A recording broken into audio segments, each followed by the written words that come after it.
एक ऐसा दृश्य जिसने वैश्विक राजनीति के पारंपरिक मंच को हिलाकर रख दिया है।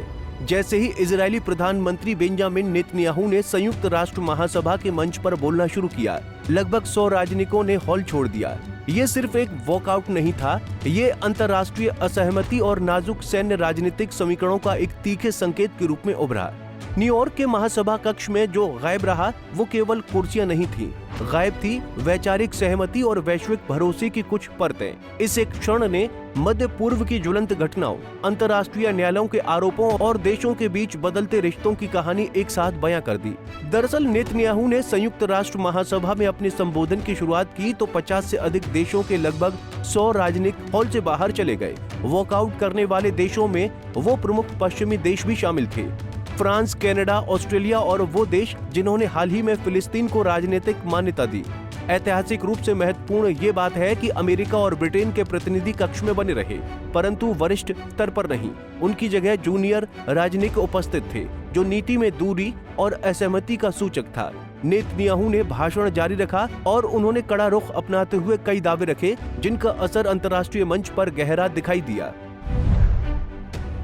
नेतन्याहू ने अपने भाषण में पिछले वर्षों में आए बड़े बदलाव का बयान करते हुए कहा कि इजराइल ने अपने सभी प्रमुख खतरों को मिटा दिया है। उन्होंने कहा कि हुती यानी यमन, हमास गाजा, हिजबुल्लाह यानी लेबनान, असद का शासन यानी सीरिया और सबसे अहम ईरान के न्यूक्लियर प्रोग्राम को आक्रामक कार्रवाई के जरिए कमजोर किया गया।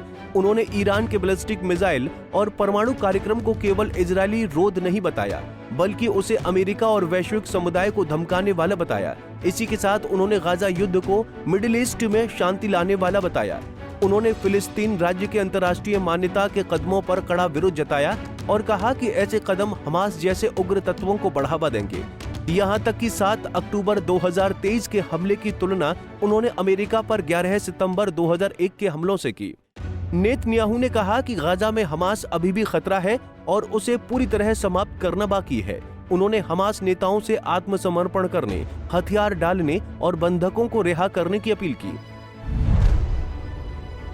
नेतन्याहू के ऊपर इंटरनेशनल क्रिमिनल कोर्ट यानी आईसीसी ने 2024 में गिरफ्तारी वारंट जारी किया था। आरोपों में गाजा में युद्ध व्यवस्था और मानवता के खिलाफ व्यवहार शामिल थे, विशेष रूप से भुखमरी को युद्ध का हथियार बनाने के आरोप। इसी पृष्ठभूमि में उन्होंने यूएन बैठक में भाग लेने के लिए अपनी उड़ान का मार्ग बदलकर अमेरिका का रास्ता अपनाया। रिपोर्टों के अनुसार उन्होंने 5 यूरोपीय देशों के हवाई क्षेत्र से गुजरने से बचते हुए लगभग 600 किलोमीटर अतिरिक्त दूरी तय की।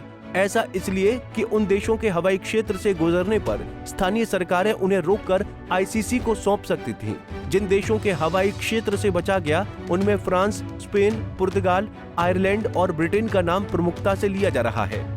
हालांकि फ्रांसीसी समाचार एजेंसी एएफपी के एक राजनयिक सूत्र ने कहा कि फ्रांस ने उनके विज्ञान को अपने हवाई क्षेत्र उपयोग की अनुमति दी थी, परंतु विमान ने फिर भी फ्रांस के ऊपर से उड़ान नहीं भरी। इस बीच रास्ता में बदलाव किया गया। इससे ये संकेत मिलता है कि सुरक्षा व कानूनी जोखिमों का आकलन लगातार चल रहा था और वास्तविक संचालन में संशोधन किए गए। नेतन्याहू का यूएन भाषण और उसके आसपास के घटनाक्रम केवल एक भाषण की घटना नहीं रहे, ये एक व्यापक राजनीतिक नाटक का केंद्र बन गए। सुरक्षा संबंधी निर्णय, अंतर्राष्ट्रीय कानूनी दावों की प्रभावशीलता और वैश्विक राजनीतिक सहमति की कमी, इन सब ने मिलकर इस घटना को सिर्फ एक भाषण से कहीं आगे पहुंचा दिया। वॉकआउट ने दिखाया कि विश्व मंच पर अब केवल वक्तव्य ही नहीं बल्कि उपस्थिति और गैर उपस्थिति भी एक संदेश होती है, और जब नेता अंतर्राष्ट्रीय अदालतों के दायरे में आते हैं। Bureau report, Punjab Kesari TV. हमसे जुड़े रहने के लिए हमारे YouTube चैनल को सब्सक्राइब करें और नई वीडियो की नोटिफिकेशन के लिए बेल आइकॉन को दबाएं।